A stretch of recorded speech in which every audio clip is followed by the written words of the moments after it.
amasiko nezithethe. Utata ongatshatanga nomama womntwana akanamntwana, akanaye konke.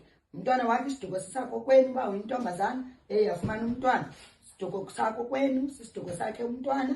Utata lowa ngowaphaa engceni, phaa kude engceni, ngowaphaa engceni, phaa xa kunjena jola. Kodwa into endifuna uyiqonda apha kumarhatebe, xa ke ngoku kufumanise ukubana umntwana sithi ngowalapha endlini, kuhlawulwa umama womntwana, ngaba utata womntwana unelungelo na uzombona umntwana njengoba sisithi ke umntwana ngowalapha ekhaya? Mama, andiphinde ndicacise. Kaloku sithe lo tata akanamntwana apha, andazi kuzazombona njani.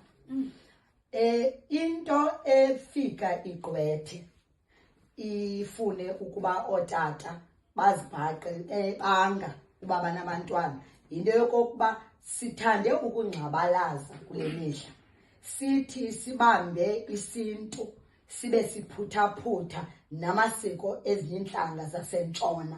Ufumanise uba lo mntu uhlawuliwe ngokwesintu, aze kwa lo mntu, le ntombazana, kwa abazali bayikhombe enkundleni ukuba mayiyokumangala ukuze kondliwe.